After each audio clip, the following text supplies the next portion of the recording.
Imagine a world without clocks. No ticking, no alarms, only the sun, the birds, the toll of the village bell. In this world, time breathes slowly. It is marked by seasons, by harvests, by saints' days on the church calendar. You live in a medieval village, small, earthy, nestled between woods and fields that roll like patchwork.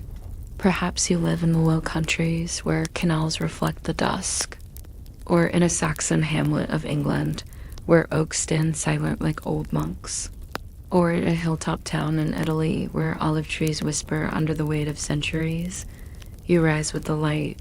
The fire in the hearth is low. Someone, your mother, your sister, stokes it back to life. The bread dough, risen slowly overnight, is kneaded again. And outside, roosters crow over muddy paths. Life is ordinary, yet holy in its rhythm. And for a young man or woman, this is a world where marriage is not a personal choice, so much as a communal expectation, a rite of passage, a rearrangement of the village puzzle. Imagine a world without clocks. No ticking, no alarms, only the sun, the birds, the toll of the village bell.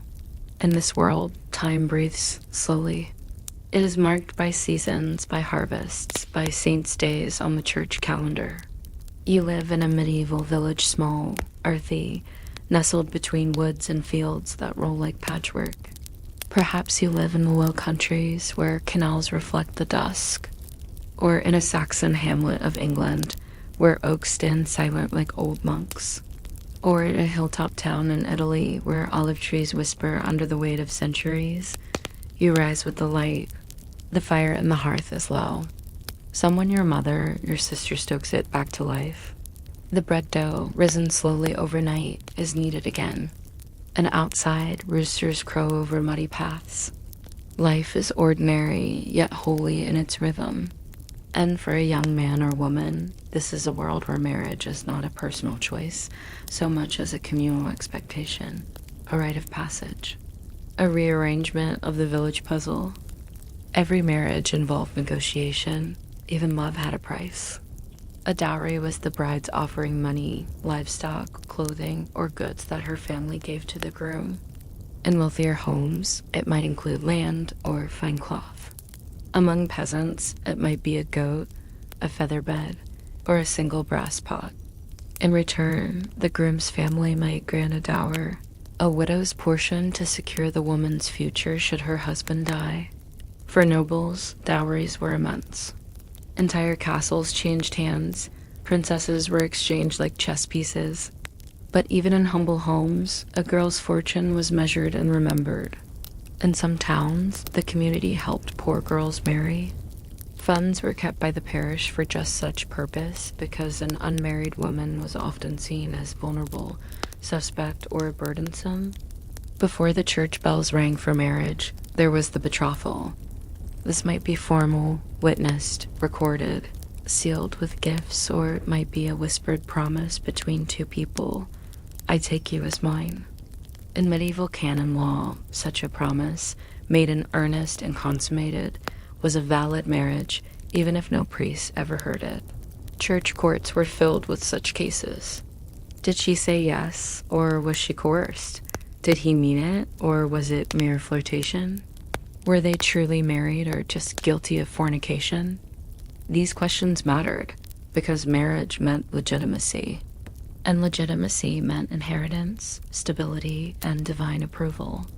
In England, couples might perform a sponsalia de presenti, a present tense vow, I take you now, or a sponsalia de futuro, a promise to marry in the future. Both could be binding. Still, most couples wanted the blessing of the church. And so preparations began. The bridal purse was sewn, the food was planned, the ale brewed, the gown repaired and brushed clean. And then the day arrived. Unlike modern weddings, which center on the altar, medieval ceremonies often took place outside the church. There, at the door beneath the sky, before witnesses, the couple spoke their vows. The priest would ask the man, then the woman, if they took one another lawfully. There might be a ring, usually of iron or brass. He would place it on her right hand, on the third finger, believed to be connected directly to the heart. The words were often in Latin, though vernacular was used increasingly over time. In England, the common vow was, "With this ring I thee wed, with my body I thee worship, and with all my worldly goods I thee endow." Then came the blessing, the joining of hands, the prayer that they be fruitful, that they remain faithful, that they live in peace. After the vows, the couple entered the church.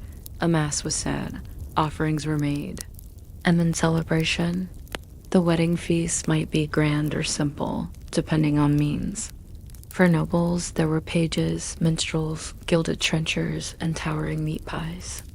For peasants, there might be a stew made from the wedding pig, bread fresh from the communal oven, and ale shared in painted mugs.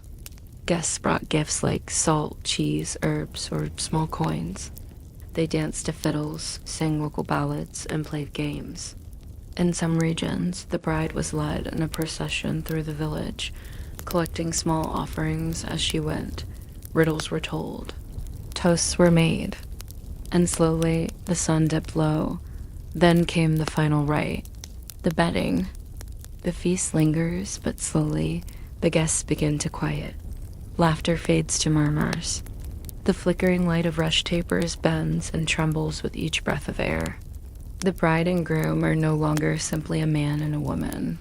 They are now husband and wife, recognized by the priest, by the parish, and by the eyes of everyone in the room. But one ritual remains. It is the ritual both most anticipated and least spoken of, the bedding. A ceremony not quite public, but not entirely private. Its purpose, to confirm the union, not just before God, but before the village. In small rural communities, the custom might be simple. The newlyweds are led to their cottage or chamber. A candle flickers in a wall niche. The bed is fresh straw change, linen smoothed, perhaps embroidered with tiny symbols of hope, ivy for fidelity, oak for strength. Neighbors may follow with quiet teasing and laughter. In some villages, songs are sung outside the door, playful, rustic verses about love and life. The bride might be carried over the threshold, her feet never touching the earth until she is within her new home. The groom may offer her a cup of spiced wine, a symbolic sip of sweetness before the night begins. In some regions, the bride's shoes are hidden, only to be returned when the husband offers a small coin or kiss. A little ritual to ensure she doesn't run away. The door is closed, the candle dims. The room settles into hush, but in noble houses, the ritual is not so quiet. Imagine yourself in the keep of a great hall. Stone walls echo with harp music and laughter. The bride and groom are seated high at the table, a garland of herbs around their necks, rosemary for remembrance, rue for protection. When the hour arrives, attendants step forward. They escort the couple through corridors lined with torchlight. The bridal chamber is ready. The bed is large, built of carved wood, draped with linen and fur. Sometimes it is raised on a dais. At the foot of the bed, the family crest is stitched in thick wool or painted on the headboard. In many noble families, witnesses accompany the couple into the room, not to observe intimacy, but to observe ritual. The bride is undressed by her ladies down to her chemise. The groom may be stripped to his shirt. They are led to the bed, perhaps even tucked in by attendants. A prayer is spoken, a blessing offered. In France and England, even bishops and barons might have taken part in this strange theater of modesty and proof. At times, the bedding was a literal performance. Jesters told bawdy jokes, musicians played. A cup of wine was shared. A coin placed beneath the pillow for luck. A guest might make a speech wishing fertility, long life, or at least peace between families. Once the ritual was complete, the guests departed, and then, finally, silence. The room is cool, even in summer. Stone walls do not hold warmth for long.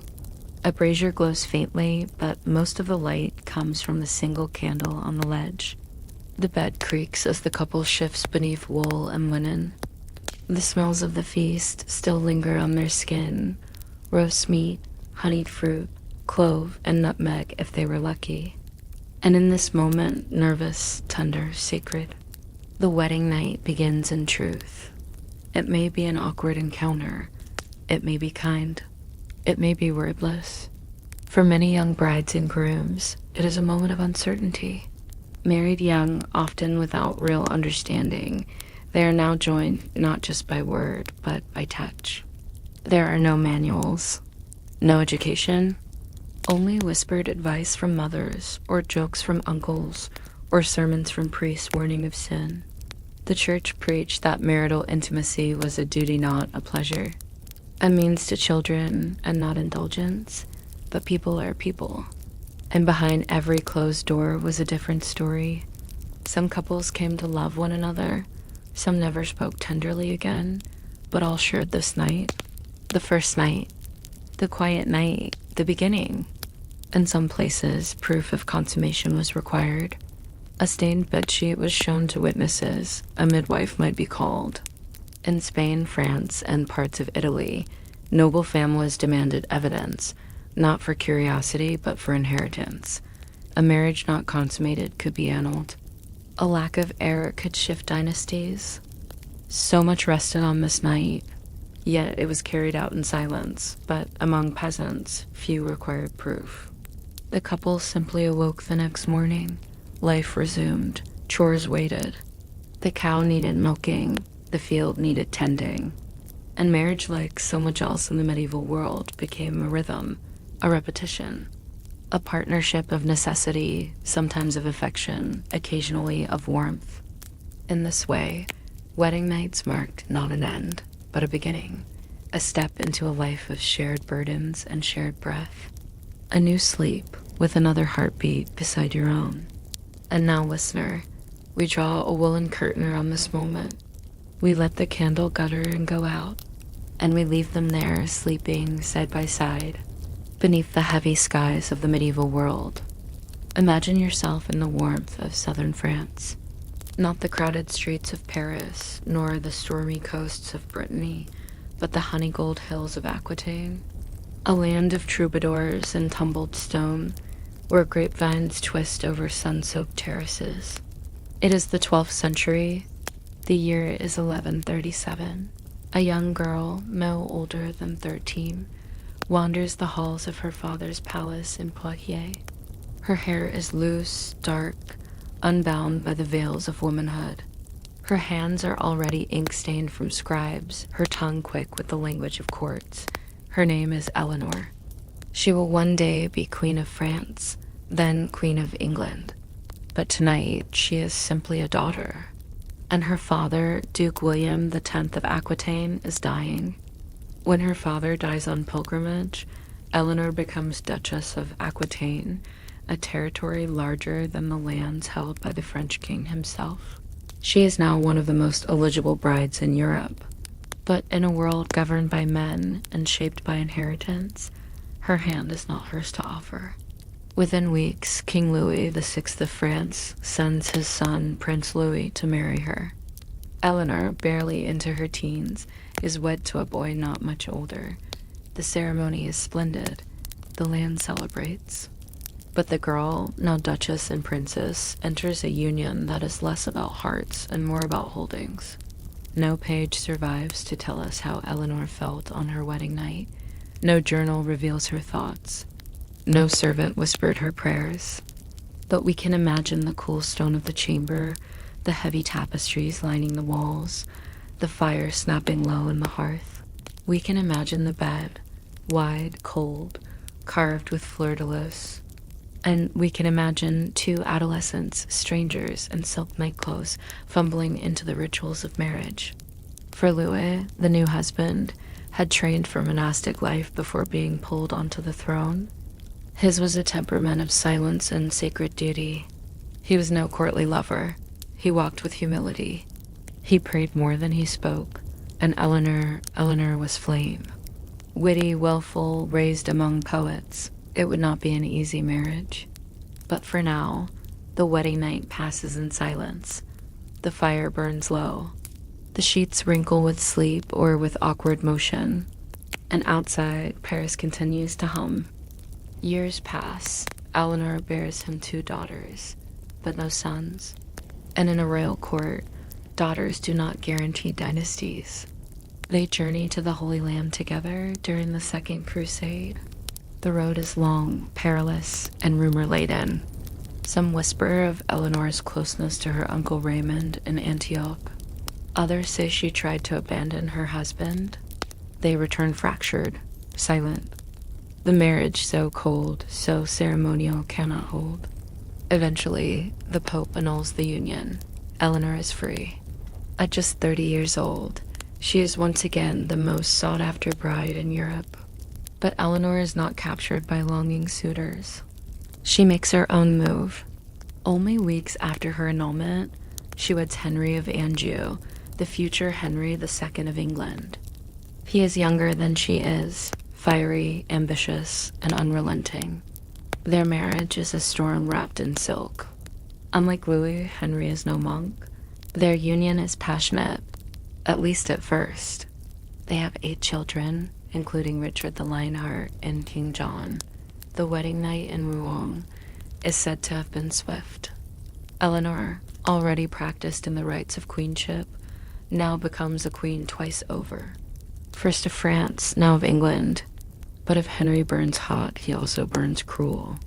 Years into their marriage, Eleanor finds herself imprisoned for 16 years, accused of supporting her sons in rebellion. Her bridal bed becomes a memory. Her world shrinks to stone walls and guards' footsteps. Yet even in captivity, Eleanor writes letters, governs duchies, and plans for her sons' futures. When Henry dies, Eleanor is freed. She writes again, now an old woman, but sharp-eyed and silver-haired. She arranges marriages, guides Richard to the throne, and travels across Europe to keep her family intact. She outlives both husbands. She outlives several of her children. She outlives many of her enemies. She retires to Fontevraud Abbey, where the rhythms are quiet and the walls remember all. In the end, she sleeps in a stone tomb beside Henry, not beside Louis. Her effigy lies with eyes open, holding a book. As though even in death she reads, she remembers. Eleanor's wedding nights were never truly hers. They were moments of transition from child to bride, from France to England, from freedom to imprisonment. Each night marked the beginning of a different kind of captivity, or occasionally a door opening to power. She remains, even now, a figure half in shadow. Was she in love? Was she scheming? Did she rest easily on the night she was wed? Or did she listen to the wind outside her chamber, longing for the warm vineyards of her youth? History leaves us with facts, but dreams leave us with questions, and in this segment we let her rest. Her journey through veils, through crowns, through betrayals is done. Let the candles burn low in her memory. Let the linen smooth itself over her story. Imagine yourself again, standing in a modest chamber lit by beeswax and moonlight. A bed waits near the far wall, its posts carved with ivy and vine. A carved chest sits at its foot polished, worn by years of use. Inside, linens perhaps, a ribbon, a sprig of dried herb, a coin, and beneath it all, something older. Something not meant to be seen, a charm, a sign, a spell. In the Middle Ages, marriage was not just a contract. It was a threshold between girlhood and womanhood, solitude and union, body and lineage. And that threshold, like all thresholds in the medieval mind, was dangerous. To step over it safely, one needed protection. The veil worn by a bride was more than lace or linen. It was a barrier. In southern France, brides wove lavender into their headdresses, believing its scent kept spirits at bay and calmed the nerves. In northern England, it might be rosemary for remembrance, or rue to ward off envy. The act of veiling was symbolic. but also strategic. The veil hid the bride not just from lustful eyes, but from malicious forces. Some whispered that spirits grew jealous of new unions, that demons loitered near churches, seeking to unravel what had just been tied. As though its power lingered beyond the altar, to veil was to protect. Occasionally, a dried flower remained between folds, a relic of a long-ago bouquet. To scent the veil was to fortify. And when the ceremony ended, that veil was folded and placed inside the bedding chest. Sometimes buried beneath cloth and key, the bedding chest was an heirloom in many households. It held the marital linens, yes, but also the invisible legacy of those who had married before. Mothers placed charms in them for their daughters. Sisters whispered prayers into its grain. In some households, a needle and red thread were stored in the bedding chest, not for mending, but for protection. It was believed that demons feared red, and that a needle placed beneath the pillow would prick away bad dreams or curses.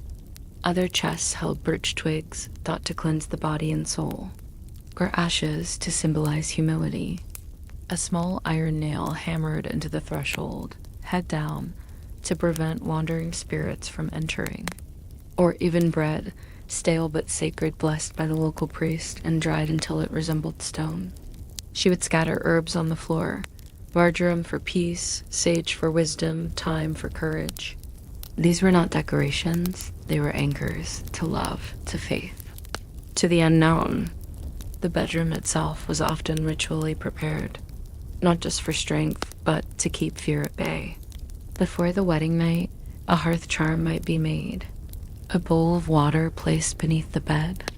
The midwife or village healer might come not to oversee a birth, but to bless the marriage bed. If a fox crossed the path of the bridal procession, it meant deceit lay ahead. A groom who dreamed of fire might become angry and unkind. They were not only for joy, but to frighten away the spirits that hovered around liminal moments. Loud, clear ringing to shatter the unseen. The bed might be turned 3 times. The sheets shaken in the wind. The mattress whispered over with verses from the Psalms. And the groom, often nervous, might tuck a garlic clove into his boot. Such rituals were not written down. They were passed hand to hand, voice to voice, from women who remembered, and from men too superstitious to admit their dread. Marriage was seen as divinely influenced, but also vulnerable to misfortune. If a blackbird was seen near the chapel, some believed it foretold unhappiness in the union. A bride who dreamed of water the night before her wedding was thought to weep often in marriage. To counteract these omens, the couple might exchange small gifts and secret tokens of affection meant to change the fate predicted by the stars. Even the bells of the church had dual meaning. In truth, Christian faith and folk magic live side by side. The church blessed marriages, but it did not explain every dream. It did not hush every shadow. So people made meaning where they could through rituals both holy and homemade.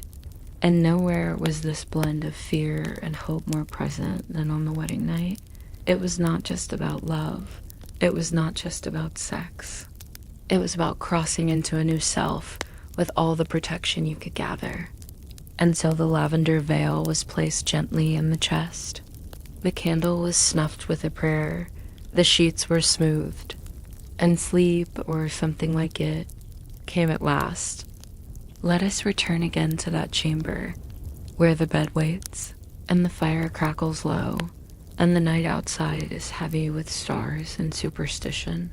Before a medieval wedding night, there were hours, sometimes days of quiet preparation, not by the bride and groom, but by the women who surrounded them.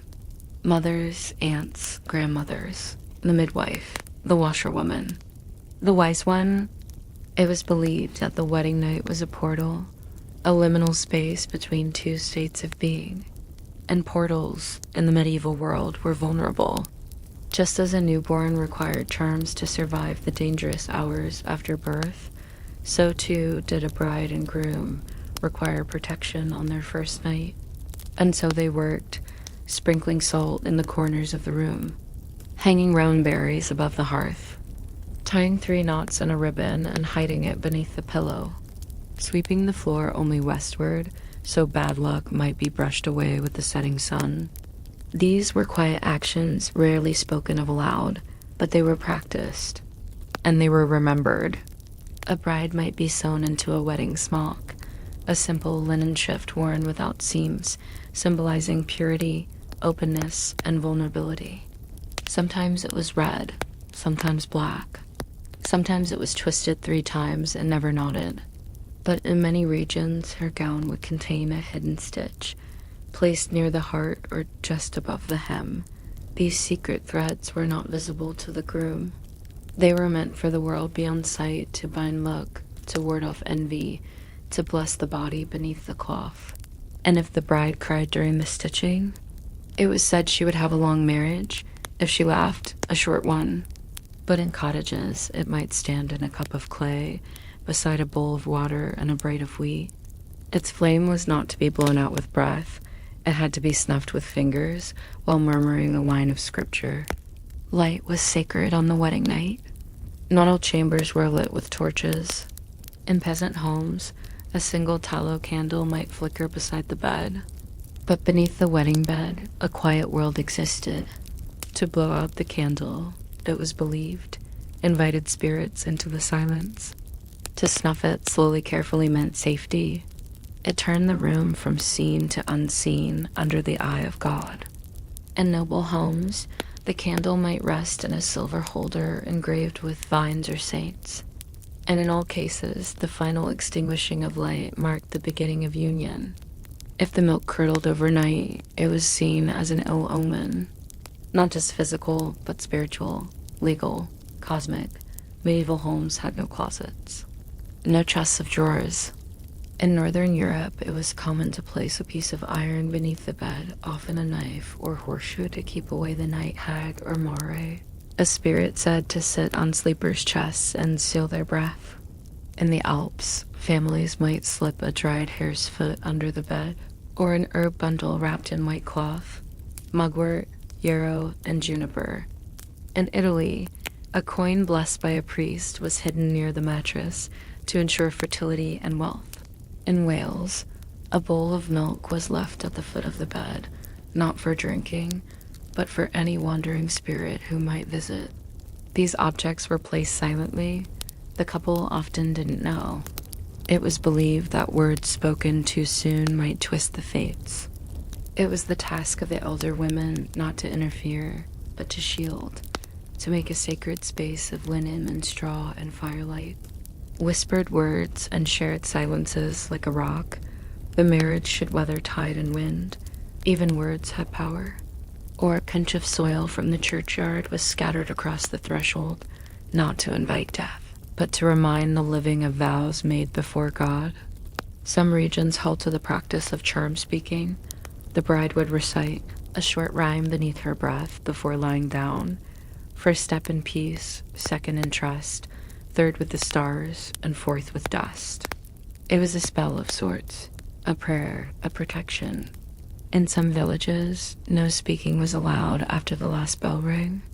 So the bride and groom undressed in silence, climbed into bed in silence, and drifted toward sleep in the hush of rituals they didn't entirely understand. Some customs are nearly lost. In parts of Cornwall and coastal Brittany, it was once common to place a small stone worn smooth by the sea beneath the mattress of the marriage bed.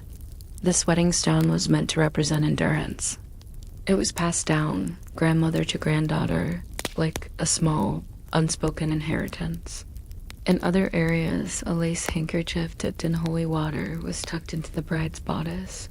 When all was prepared, the herbs, the prayers, the bed, the silence, there came that moment of stillness. 2 people, often strangers, taught to fear sin, but expected to fulfill their role. They lay in beds that were protected by ancient things. A lavender veil, a piece of iron, a candle gone out with care. There was nervous laughter, perhaps, or weeping, or stiff silence. And overhead the thatch creaked. A breeze stirred the rushes on the floor, and the house listened, as it always had. The wedding night was not just an event. It was a spell cast by many hands, a performance, a hope, a crossing. And by morning, the world had changed, quietly, permanently. Imagine yourself not in a thatched roof cottage, but in a stone manor, or perhaps the upper floors of a fortified castle. The room is large, but not grand. The walls are thick, candlelight flickers in iron sconces, and a fire burns low in the hearth. The floor is tiled in worn patterns, and overhead, wooden beams creak like the ribs of a ship. A bed sits near the far wall, raised high on a wooden dais, cloaked in velvet curtains that puddle to the ground. The sheets are of linen, coarse by modern standards, but finer than anything found in a peasant's hut. And in the middle of this room, a dozen people gather. Lords, ladies, priests, servants, because tonight, you are to be seen. For noble couples, and especially royals, the wedding night was a ceremonial event as much as a personal one. The air was heavy with rose oil and hearth smoke. In some cases, particularly in royal courts, the bedding ceremony was conducted with great formality, not alone, but followed. After the feasting and the dancing and the final blessing of the marriage, the couple would be led to the bedchamber. Musicians might play a quiet tune. Guests well fed and flushed with wine would line the hall. Ladies in waiting would help the bride disrobe. Gentle undressing, slow and symbolic. Likewise, the groom would be assisted by his groomsmen or attendants, often teased, sometimes cheered. Then the couple would be tucked into the marriage bed, still clothed in their night shifts. A priest or bishop might offer a final blessing. A Latin prayer murmured while the candlelight flickered low. And then, sometimes, the curtains were drawn and the guests withdrew. Not always. In certain courts, especially in France and some parts of England, a select group of high-ranking witnesses might stay for a moment longer. They would observe the couple settle beneath the covers, speak a few lines, lie side by side. Then they too would vanish, the door closing behind them like the ceiling of a vault. Among nobility, marriage was rarely about love. It was about land, bloodlines, and alliances. The consummation of a marriage was not just a private act, it was the final clause in a legal contract. A marriage unconsummated could be annulled, disputed, undone, and so the ceremony of bedding wasn't simply custom. It was insurance. In some courts, bed sheets would be inspected. The sheets are newly pressed. The pillows are stuffed with goose feather, and the hangings are heavy, woven with symbols of family and fortune, lions, roses, eagles, pomegranates. In others, a midwife might be called the next morning to verify signs of first-time intimacy. In Spain and Italy, a silver crucifix might be nailed above the headboard. In England, a relic, perhaps a saint's bone, or a scrap of sacred cloth, was tucked beneath the mattress for divine favor. And even when these tokens were manufactured or falsified, as they often were, what mattered was the appearance of legitimacy. The wedding bed was a stage, and nobility were its unwilling actors. Let us linger here in the noble bedchamber. It smells of wax, cedar, and dried petals. Some noble families embroidered their bed curtains with Latin phrases or sacred texts. Others favored heraldic beasts, symbols of strength, loyalty, and virility. The bridal bed was often blessed by a priest, with holy water flicked across its corners. And in wealthier homes, a warming pan filled with coals was passed between the sheets before the couple arrived to take the chill off the stone walls. Yet despite all this preparation, the atmosphere remained tense. Or a silver brooch, gifted by her new in-laws, quiet, controlled. The bride might be just 15. The groom only slightly older. They'd spoken little. They might not even speak the same tongue. And yet, their union was expected to anchor estates. Produce heirs, prevent wars, no pressure. In some courts, the morning after the wedding was marked by formal rituals. The bride might be presented with a cup of spiced wine or a roasted almond. In other households, a breakfast feast awaited light, joyful, but with eyes always watching. Was she smiling? Was he boastful? The servants cleared the platters. The priest returned to chapel. Was anything different?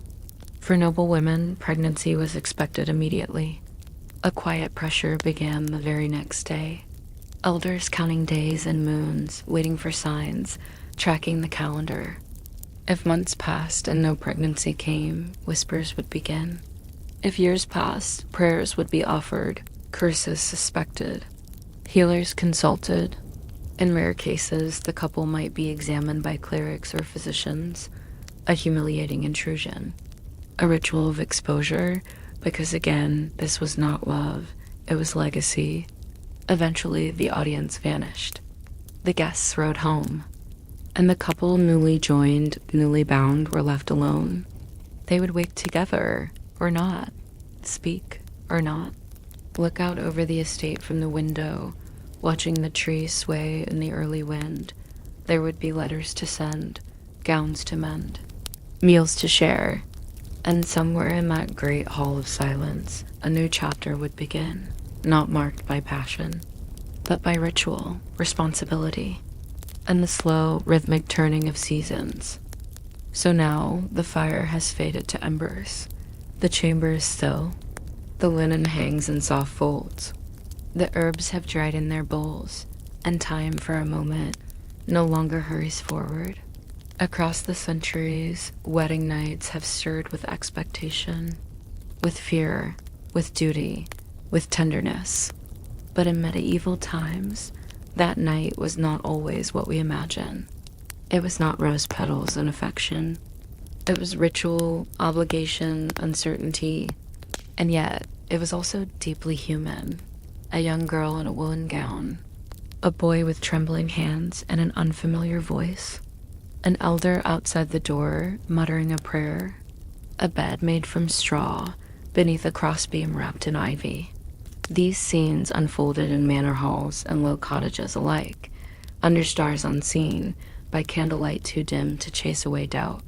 Some couples grew to love, others learned only to tolerate. Many were parted by war, illness, or politics before affection could ever form.